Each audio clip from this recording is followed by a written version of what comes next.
Oh, hey there.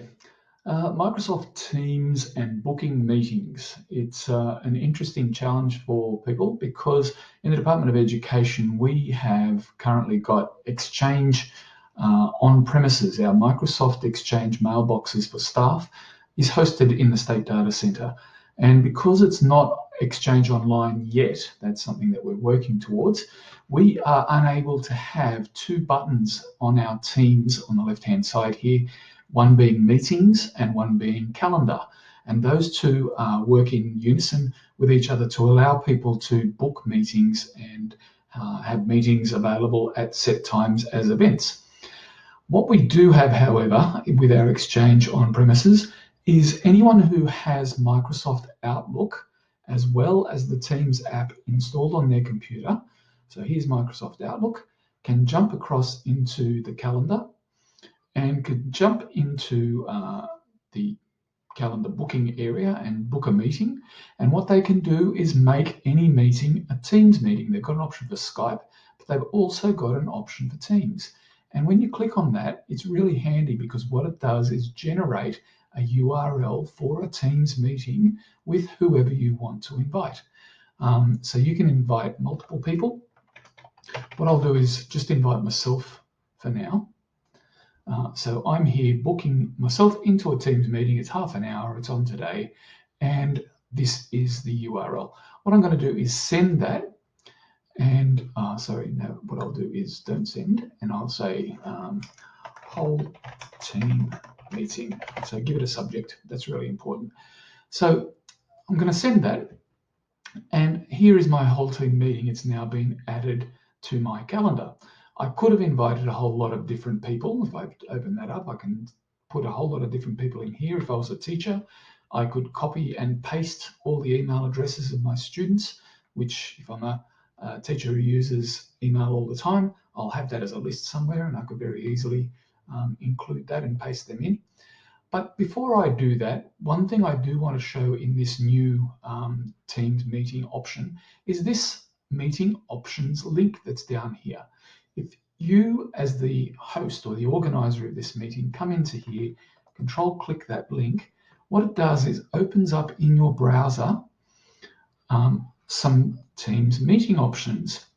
Now, this one here is useful because if you've invited people who are not from the department, you can ask to put everyone in a lobby, or you can say anyone who's already in my organisation, they can bypass the lobby and come straight in. Leave that, that's a handy one to just have as that default setting. Always let callers bypass the lobby, say no to that. Announcement callers join or leave, that just makes a little ding sound on your speakers whenever anyone joins or leaves your meeting. But this one is really important, and I strongly recommend whenever you create a meeting invite that you come in here and change this to be only me. If you are presenting with two different people, say for example, you and an offsider are doing this meeting together, then you can specify that second person by picking them off the email list. But change that to only me to start off with, because what that means is that as your students, if you've got a meeting with students come in, they will only come in as attendees and not participants. And it means they can't do things like take over the screen, they can't mute other people, they can't kick people out of your meeting and so on. They're just attendees of the meeting. And if you need to elevate them, you can do that during the meeting. So if some student needs to come in and present something, they're able to do so simply by you saying that they're no longer an attendee, but they're now a participant, and that's just an option that you set. So important then that you click the save button. That will then save that option. I can put this away, go back to my thing, invite all my other people, and they will have those meeting options applied to them when they get sent. So if I send anyway, that's fine. If I want to now go into that meeting, this thing will come up with an alarm 15 minutes before, a reminder, and I can click this little button here to join the meeting, and it will want to open in Microsoft Teams. And here I am in Teams. It's giving me my whole team meeting is the name of it. and it's giving me an option to turn on my camera, turn off my camera, turn on my mic, etc. Even add a background wallpaper. So I can come in here and it will automatically give me if I want to blur my background, for example. So I'm ready to go. Join now. And I might just turn this one off. And video isn't working, dismiss that. So I should be able to turn that off and turn it back on again. And now I'm in the Teams meeting, but I have my blurred background happening automatically, and I'm ready to go. And here in Show Participants, anyone else that comes in will appear in here, and they'll be listed as attendees because your permissions have been set for your meeting.